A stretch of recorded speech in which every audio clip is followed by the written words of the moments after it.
Olá! Hoje a gente está começando mais uma série matinal de vendas com o Vélez e o nosso convidado é o Luiz Eduardo Drouet, da Share RH. Está aqui com a gente dividindo um pouquinho uma dor muito comum nas distribuidoras e em atacadistas, que é a contratação de novos talentos. Drouet, para começar eu queria que você falasse um pouquinho de você e um pouquinho da Share também. Legal. Bom, a Share é uma consultoria focada em gestão de pessoas. Hoje a gente se posiciona como um hub de soluções em RH, a gente tem diferentes serviços. O principal realmente é recrutamento e seleção, é onde a gente começou e é onde é a principal demanda das empresas e hoje quase que um terço das posições que a gente trabalha são posições na área de vendas, né? Em todos os níveis, desde gestores, diretores, heads na área comercial, mas também equipes de venda é uma demanda recorrente das organizações.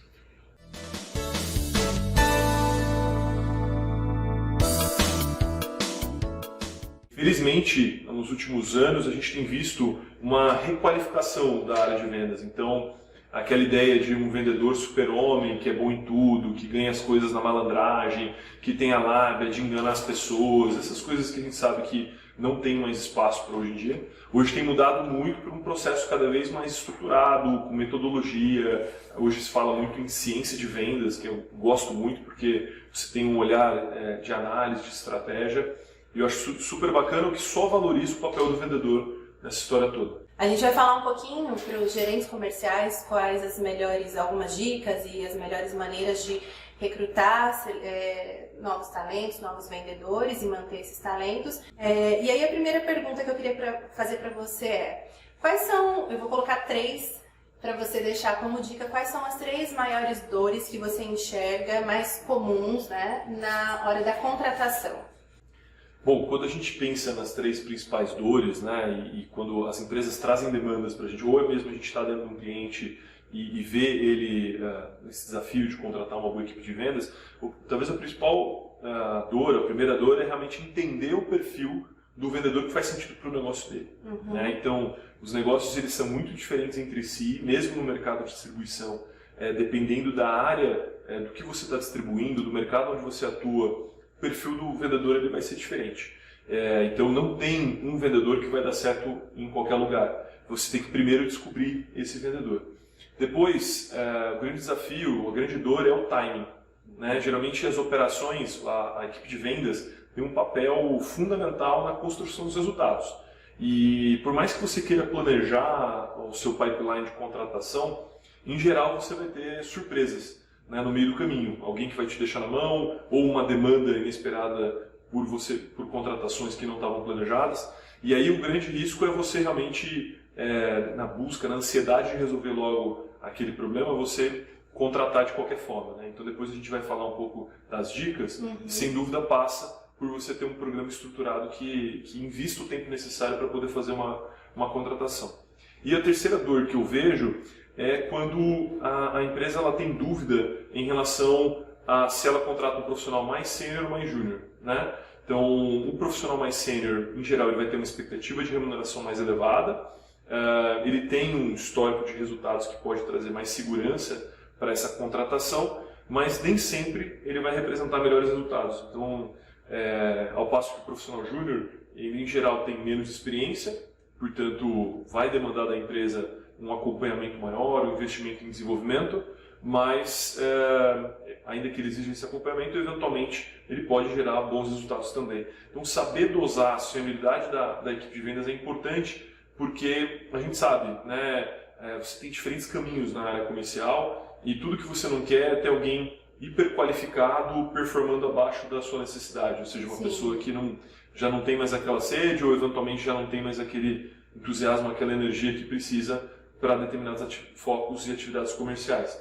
Então, saber equilibrar bem esses perfis, eu acho que é uma dor e um desafio para as organizações. Complementando, nós falamos das dores, e aí quais seriam as dicas para resolver essas dores, né? Quais as dicas para conseguir fazer essas contratações? Perfeito. Então, assim, quando a gente entra nas dicas, então, o primeiro passo é você dar a devida importância para o processo de recrutamento e seleção. Então, se você espera ficar com aquele vendedor por um bom tempo, ele vai ter um impacto direto no resultado da sua organização. E ele, cada vez mais, o vendedor tem um papel fundamental na experiência que a sua empresa vai proporcionar para o seu cliente e nos resultados de longo prazo também, não dá para fazer esse tipo de trabalho com pressa. Então não dá, o que a gente vê muitas vezes um processo não tão estruturado, pessoa entrevista pessoas fora do perfil, quando aparece alguém mais próximo do perfil, ela já se dá por satisfeita e sai contratando. O ideal de um processo seletivo é você escolher entre os melhores. É você fazer um bom trabalho de busca, construir um bom funil, né? A gente fala muito de funil de vendas, o processo seletivo é da mesma forma. Quanto mais qualificado tiver o seu funil, um volume bom, mais segurança você vai ter de poder fazer uma boa escolha entre os melhores e aí, consequentemente, isso vai impactar no seu resultado. A segunda dica que eu dou é exatamente, como eu falei no início, entender o perfil que faz sentido para a sua organização. Quais são os top performers, aqueles vendedores que historicamente entregaram o maior resultado? Tomar cuidado com generalizações, né? Como toda organização na área de vendas também é interessante você ter uma certa diversidade, ou seja, pessoas com perfis complementares, né? Tem espaço, por exemplo, para um perfil farmer, um perfil mais de relacionamento. Você precisa muitas vezes de um perfil hunter, um perfil mais agressivo que vai em busca de novos negócios, mas saber equilibrar esses perfis é fundamental, mas tendo a convicção clara do que faz sentido para a sua organização. Quanto mais a empresa investe tempo, esforço em entender isso, mais clareza ela vai ter na hora de selecionar. E por último, quando a gente falou dessa imprevisibilidade, né, e muitas vezes essa própria urgência, as empresas que a gente entende como boas empresas no mercado, empresas que fazem isso como boas práticas, né, a gente pode chamar assim, são empresas que estão o tempo todo prospectando, ranteando, buscando profissionais e construindo um pipeline de talentos.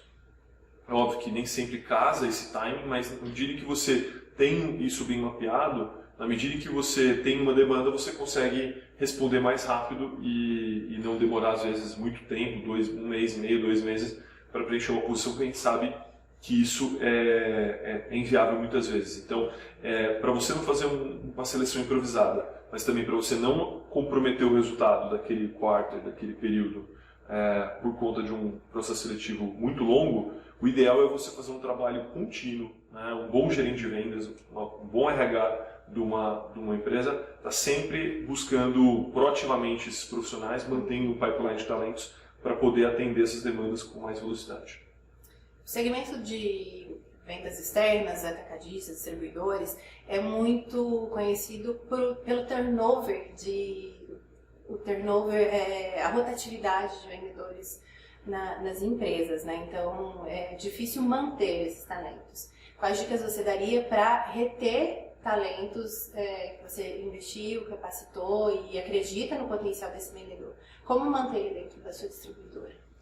Olha, quando a gente pensa em turnover, é muito importante a gente falar de propósito, né? E é um tema que vem sendo muito trabalhado, até está um pouco batido, mas a essência dele é muito importante, que é você entender qual é a razão de existir da sua organização, qual o papel que ela cumpre na sociedade e, ao mesmo tempo, entender isso de cada membro da sua equipe de vendas, de cada distribuidor, e fazer essa convergência.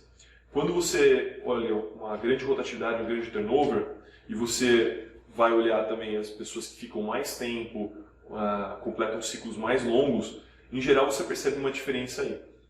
De um lado, no alto turnover, você tem uma relação utilitarista, uma relação exclusivamente financeira, e a gente sabe que a área de vendas, um dos atrativos é uma boa remuneração, mas você não pode se basear só nisso, né? Eu acho que o pacote geral ele tem que estar bem consistente. O salário nem sempre é o que vai segurar, os altos salários que vai segurar Isso. o talento. Ele continua e vai ser sempre importante, né? Quando a gente fala disso, de conexão de propósito, de ter significado no trabalho, de ter boas condições, um modelo bacana, a pessoa vender aquilo que ela acredita, ter orgulho do que ela vende, isso não significa que a parte financeira vai deixar de ser importante. O erro está em a gente achar que só com dinheiro a gente segura as pessoas. Sim. E quando você estuda a fundo esses casos, você vai perceber que é um pacote que tem que estar bem equilibrado. A remuneração continua importante, mas hoje você tem outros pontos que estão junto nessa avaliação até inconsciente que o profissional faz, e é importante que a organização tenha clareza disso. Qual é a minha proposta de valor para o meu colaborador? Sim. O que eu entrego enquanto organização para a minha equipe de vendas? E trabalhar isso de forma consistente, né? Ouvindo muito esse público também. Porque aí ela, com certeza, ela vai encontrar alguns insights ações simples que ela pode fazer para tentar reduzir esse turnover. Mercados, por exemplo, o mercado de call center é um exemplo também de um turnover altíssimo. Mas mesmo em mercados com esse turnover elevado, organizações que fazem um trabalho diferenciado têm resultados diferentes da média. Então, eu acho que as empresas não devem se dar por satisfeitas simplesmente por ser uma dificuldade no mercado. Elas têm que procurar se diferenciar, inclusive, nesse sentido. Dre, qual que é o perfil, quais características que o vendedor externo, para se destacar, precisa ter? Olha, quando a gente pensa em vendas externas, né, um vendedor externo, obviamente ele tem que ter uma boa comunicação, relacionamento interpessoal, são competências da área de vendas. Mas essa função especificamente, quando está na rua, ela tem que conseguir lidar muito bem com a autonomia. Né? Não vai ter ninguém ali monitorando, você pode ter um modelo, um sistema de gestão que tem alguns indicadores de acompanhamento, eu acho que isso é super importante, mas no fim do dia você tem que confiar na pessoa que está cumprindo esse papel. Essa relação de confiança é extremamente importante. Né? Tudo que você não quer tem que ficar caçando alguém na rua, etc. e tal. Então, saber lidar com autonomia é algo que algo muito vinculado ao perfil comportamental da pessoa. Então, tem pessoas que se sentem valorizadas ao trabalhar num ambiente de autonomia e tem pessoas que se sentem abandonadas. Então, é muito interessante quando a gente aprofunda o conhecimento sobre o perfil, né, o ser humano, o perfil comportamental, que a gente vai entender que diferentes ambientes favorecem ou não, afloram o melhor das pessoas ou exatamente o contrário. Então, quando a gente pensa num vendedor externo, ele tem que saber lidar com isso, ele tem que valorizar isso, porque é assim que ele vai construir bons resultados, né? Além das características de um vendedor tradicional. Dre, muito obrigada por estar aqui com a gente dividindo essas dicas. Tenho certeza que são dicas muito importantes, né?